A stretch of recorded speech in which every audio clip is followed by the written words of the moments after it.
ton of feathers still weigh a ton. So part of what happens with these non-promotable tasks is that they seem small and they keep getting piled on. And before you know it, that's how you're spending a very large share of your workday. While you're feeling like you're doing your job, you're not spending time on the work that you truly were hired to do. Hi, and welcome back to the New Rules of Business by Chief. I'm Lindsay Kaplan. And I'm Carolyn Childers. And for all our new listeners who are just joining us, Lindsay and I are the co-founders of Chief, the private network of the most powerful women in business. We're so excited to kick off another season of the New Rules of Business, where we explore the nuances of evolving business trends and challenge preconceived notions of what leadership should look like today. And you know, Carolyn, this episode is really the perfect one to start with. Why is that, Lindsay? Because you did this one yourself? Are you using this as the catapult for your solo podcasting career? Okay, I'm no Kara Swisher. I would never leave you. You know, I love doing the podcast and everything else except flying with you. But also, I know we can't say yes to everything. And that's what this podcast episode is about.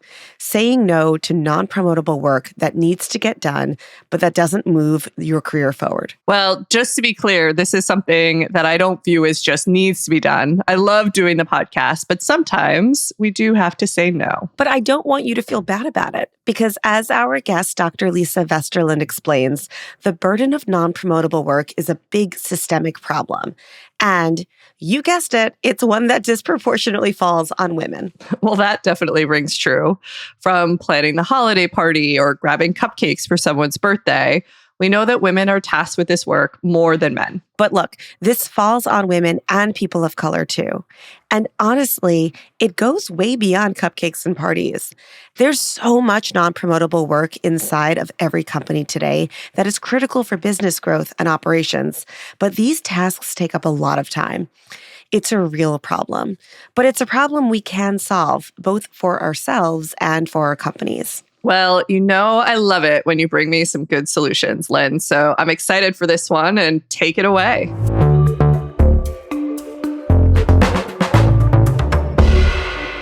Dr. Lise Vesterlund is a professor of economics at the University of Pittsburgh and co-author of The No Club, Putting a Stop to Women's Dead-End Work.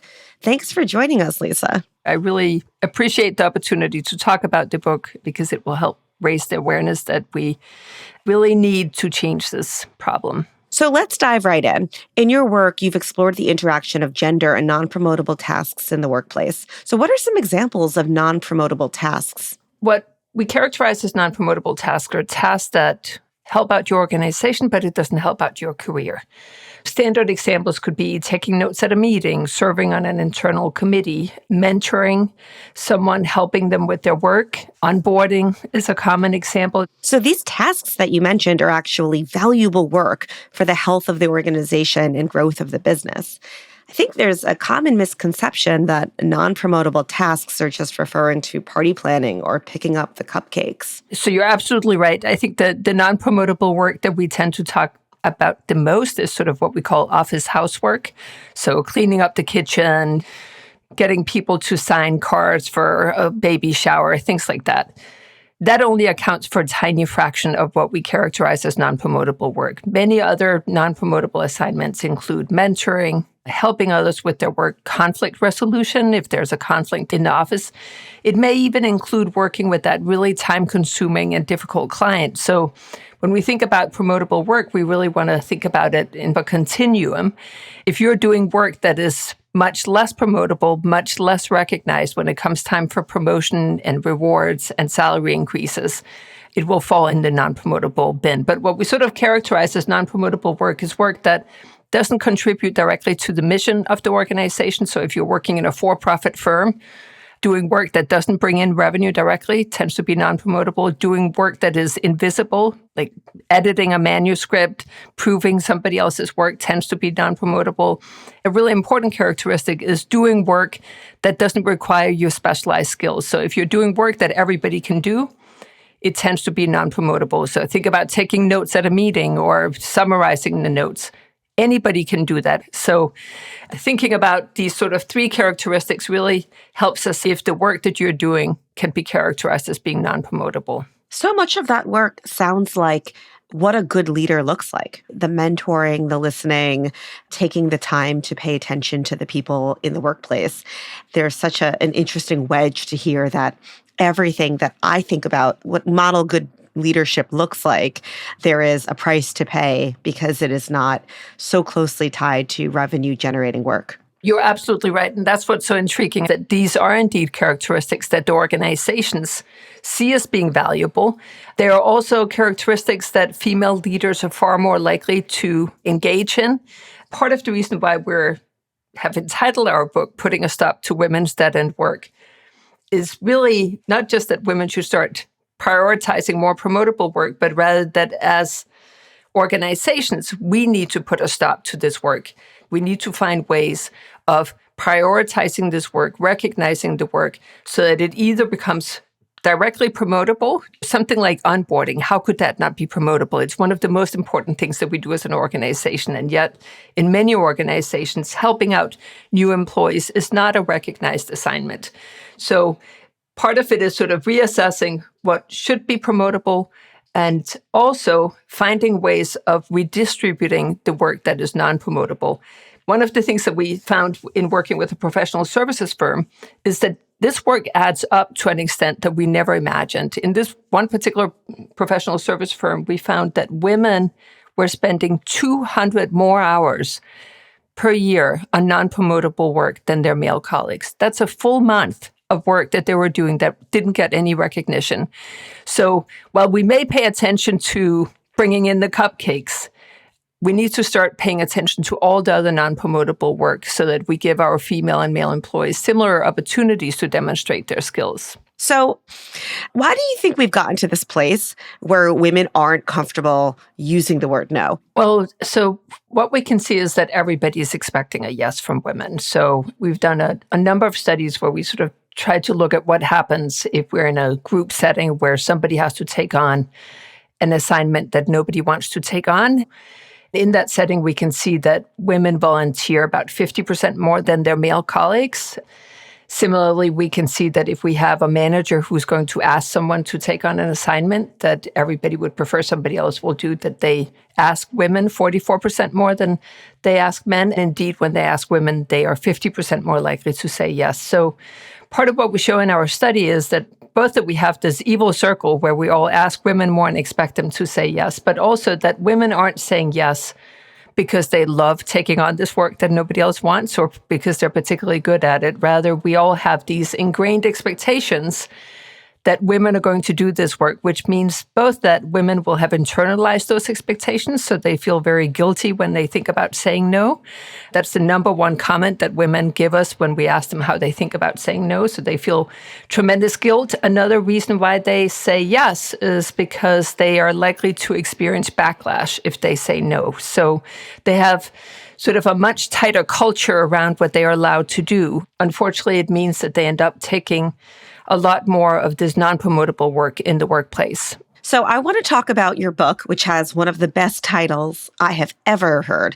It's called The No Club. Would love to hear about the book and how you became involved with the No Club itself. So about 12 years ago, I joined what we called the No Club together with 4 other women. We were all rather accomplished women, but we were finding ourselves in very similar situations.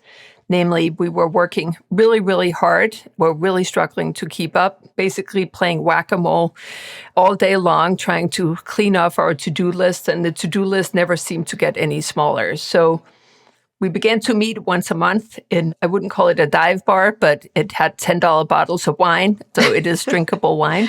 Very important. Yeah, no, exactly. We would meet and sort of try to be very strategic in thinking about the work that we were taking on. So really discussing, what did you take on in the last month? What are the things that you need to get rid of in order to get more of what we called work balance? So to get a better balance between the promotable work. So the No Club started with these monthly meetings, and for years we would just meet and really try to get better at saying no, try to get better at being strategic in how we said yes, so we didn't just keep taking on more work. As we were doing that, people started getting interested in joining, including several of our male colleagues who wanted to join the No Club. Once they began to ask, it was hard not to put on our research hats and say, well, is this just a problem for women? Men seem very busy as well. That's when we started this whole research agenda to really understand, are women doing more non-promotable work? Indeed, every single study that has been done by us or someone else shows that women everywhere, independent of occupation, are doing more non-promotable work. And then understanding why. Is it just because they like it or because they're good at it? And the answer to that is no, they're doing it because we all hold these collective expectations. And the reason why we wrote the book was that if women are spending their day at work very differently from their male colleagues, then it contributes to their gender wage gap, it contributes to differences in advancement, it contributes to burnout, it contributes to women's inability to negotiate. So we really wanted to spread the word because we see these differences in work assignments as being a critical contributor to the gender differences that we're seeing in the labor market. What was the most interesting stat or anecdote that you and your co-authors uncovered in your research? I was truly surprised once we really started counting up the hours and found that it amounted to 200 more hours. I did not expect it to be that much. It was surprising to me that it shows up in every occupation, but I think the key stat really was that this is coming from expectations. We talk about how men and women are different in so many ways. I thought it could be because women were more concerned about the groups, that they were more conforming, that somehow all these other attributes, maybe they were more risk averse and worried about the work not getting done. What we're seeing clearly is that expectations are a very central contributor to this. I didn't expect that. We very clearly identified expectations as driving this, which is such a key part to the entire research agenda because it shows that organizations are making mistakes when they ask women to do all this work. Because no organization wants to give the work to the employee who's least reluctant to take on the work. They want to give it to the employee who's best at doing the work. And showing that it's expectations really should cause all of us to pause. No organization wants to give 200 more hours to employees of a particular gender. Similarly, what we're also showing is that a lot of the work goes to employees of color. No organization wants to do that, certainly not in the magnitude that we're seeing in the data. It's so insidiously tied to the way that we treat cis white men in the workplace. It's really astounding to hear that number. That blows me away. I know the book has gotten so much well-deserved praise, but I find it even more impressive that it's led people to start up their own no clubs. Why do you think people are gravitating to this format so much? The no clubs I know of are already well underway. They're popping up everywhere. Where the club was most influential for me was really to think about every time that I say yes to something, there's an implicit no. The club held me accountable for that implicit no, to really think, where are you going to get those extra 8 hours? In my case, it was always coming from my family. While I felt guilty about saying no to someone who needed my help, once it became clear that I was taking that time away from my family, suddenly I didn't feel guilty anymore. Once I started seeing an image of my kids right next to the requester's face, it became much easier to say, no, I cannot read your paper over the weekend. I'm spending the weekend with my family. So the club was instrumental in identifying the triggers that all of us had for constantly saying yes to things that we shouldn't have. I certainly had the tendency to just say, oh, let's just get it over with. It can't take that long. But every single time I was wrong in my assessment of how long it would take. Things take longer and then the tasks pile up, right? Exactly. One of the statements we have in the book is a ton of feathers still weigh a ton. So part of what happens with these non-promotable tasks is that they seem small and they keep getting piled on. And before you know it, that's how you're spending a very large share of your workday. And while you're feeling like you're doing your job, you're not spending time on the work that you truly were hired to do. So while it may feel selfish to go in and say, I need help, I'm spending too much time on all this work that really doesn't contribute to the organization or directly contribute to the organization, any supervisor should be excited to have an employee who says, how can I contribute more? I've talked to my team so much about what are we saying no to as a department? How do we start cutting out tasks that maybe don't drive as much impact on the business as others? So I think it's great advice at an individual level, but also as a company. So I think saying no is one of my favorite words. I'd love to hear from you, though.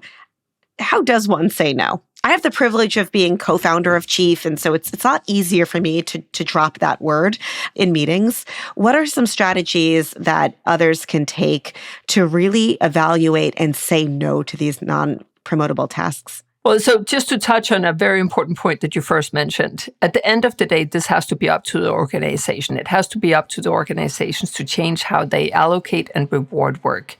Now, not all organizations are going to change immediately. So you're absolutely right. For the individual woman and man, it helps to think about how you effectively say no. So when you get a request, the first step should be to pause. You shouldn't just say yes right away. You should try to pause and assess what is really involved in the task. How long is it going to take? How is it going to impact all of your other work? Is it going to be something that you have to get done quickly so that you can't focus on the more strategic pieces?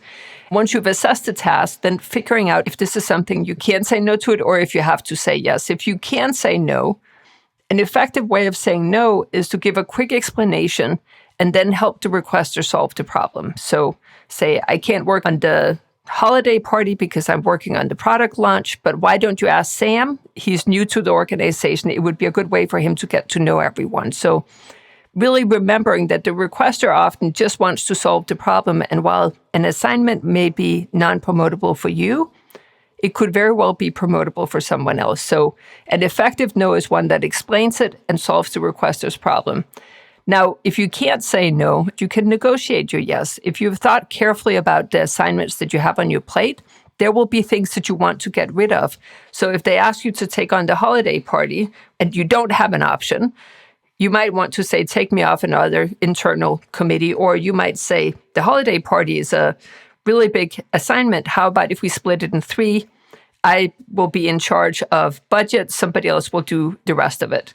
Or you say, I will do the holiday party this time, but then Ben and Sam will do it the 2 following years. So that you make sure that you get off of the committee, because oftentimes what happens, if you take on an assignment and do a good job, they will keep coming at you. That's the worst. Yes. That's the way I do it. You give me some work. If I don't want to do it, I'll get a C-. Nobody will ever ask me to do it again. Is that the best way forward?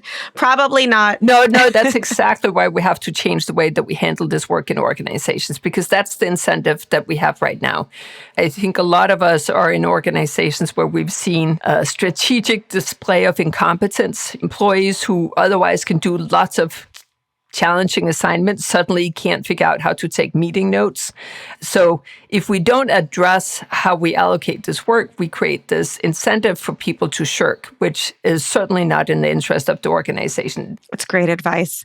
From a leadership perspective, what are some of the warning signs that this is a problem in your organization? How do you make sure there's an equitable distribution of non-promotable work so that you can ensure that your company is headed on the right path? So just having a brainstorming session where you just say, what are the non-promotable tasks? Then once we have those, let's just have a rough assessment of who's doing what. So suppose that it's a question of committee assignments. Let's count up how many people are on 2 committees, how many are on 3, how many are on 1, how many are on 0. Lori Weingart, who's a co-author of the book, was the associate dean of the business school at Carnegie Mellon. And that's what they did. They just counted up. Lo and behold, there are many more men who are on no committees and many more women who are on 3 or more committees. I am shocked by this. Just take the lowest hanging assignment and say, what is the assignment? And then nobody's eager to take on. Who is it who's doing that? Let's look at the 5 least desirable assignment. Who is doing it? Let's assess if we have a gender imbalance there. And once you have a gender imbalance, thinking about simple tricks to improving this. It's foolish to ask for a volunteer if we know that women are more likely to end up taking on the work because they have much more pressure to take it on. Let's just put names in a hat. That's what we now do at the University of Pittsburgh. It sounds silly to be doing this, but it avoids that crazy game we play where everybody sits around and waits and checks their watches. We're wasting a lot of time in figuring out how to allocate it. So Let's be more strategic about that work. And let's, in that process, assess whether or not something really should be promotable. Is it something that we accidentally aren't rewarding that really could and should be rewarded? And also get rid of a lot of the junk work that somehow ends up just sitting in organizations without getting weeded out. So at a minimum, when employees first join an organization, they should have equal time on promotable and non-promotable work. Once we identify the true talent, it's fine if they don't spend the same amount of time on non-promotable work. But at the end of the day, everybody has to do some. It's just that work should not be distributed based on gender or race. It should be distributed based on skill. I love that. So let's make sure we get rid of everything that doesn't need to be there, clear off any of the leftover fat, create a chore wheel of sorts to make sure that we're not waiting on volunteers, but we're really breaking that to make sure that everybody has a chance at buying the birthday cupcakes. Well, this show is called The New Rules of Business. So if you could write a new rule for business that would solve the problem of non-promotable work once and for all, what would that be? I think the first rule of business should be that we distribute to managers a document that talks about the mistakes that we make when we distribute non-promotable work. So when a new supervisor comes in, once you step into that leadership track, make sure that they have information that says you are going to be distributing all this work and you play a key role in securing that the employees under you have equal opportunities to demonstrate their skills. So be aware of these expectations that you take into the job and try to come up with procedures that prevent you from falling into this trap on giving into the expectations. I love that. And finally, we always like to ask, what's the best piece of leadership advice or the worst piece of leadership advice you've ever received? We have this tendency to just look at who's doing a good job on an assignment without thinking about the opportunity cost that comes with them doing the assignment. So I might put Lindsay on a project because she'll do a great job, but not think about the terrific job that she would do on an even more challenging assignment. So really, I think the best advice is to think about the comparative advantages of our employees. So steering away from this just saying, oh, but she's so good at it, that's why I keep asking her. Maybe she would be really, really good at a far more challenging and important task. Keep that opportunity open. I'm off to forge my own No Club. Best of luck. Let us know if you can help. Don't help. That is non-promotable work. I've got this. On the noclub.com, we have guidance on how to start your own No Club.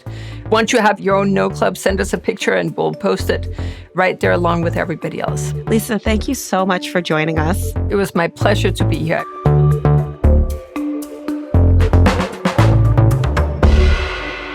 That was Lise Vesterlund, professor of economics at the University of Pittsburgh and co-author of The No Club.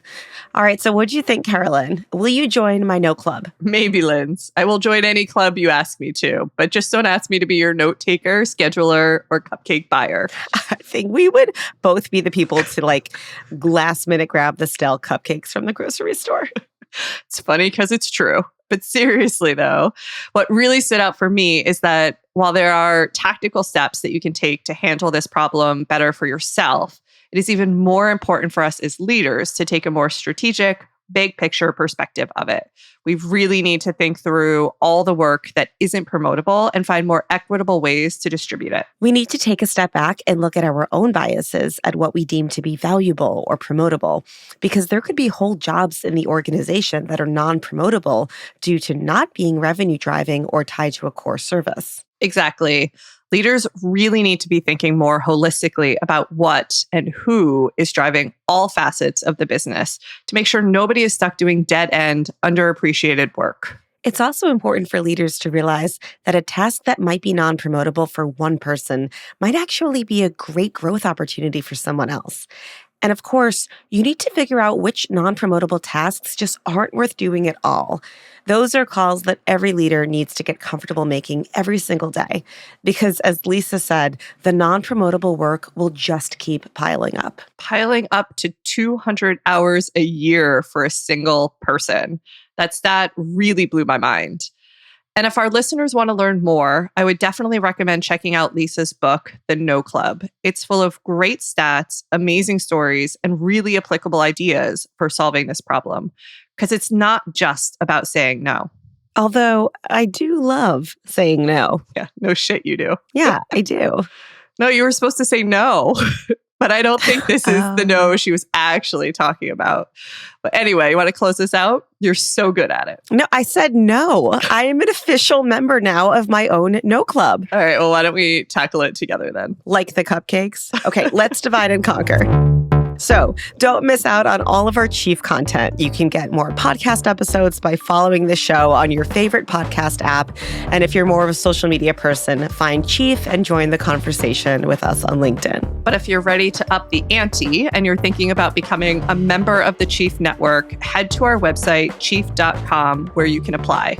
As a member, you will be connected to the most powerful network of executive women across the U.S. And now the UK. We're going across the pond. Thanks, Sharon Yee, Courtney Conley, Mercy Harper, Blaine Edens at Chief, and to our production team, Pod People, Rachel King, Matt Sav, Amy Machado, Danielle Roth, Madison Lusby, Hannah Pedersen, and Michael Aquino. Our music is by Colin Hatch. I'm Carolyn Childers. And I'm Lindsay Kaplan. Thanks for listening. Did you forget who you were for a second? No, I did not.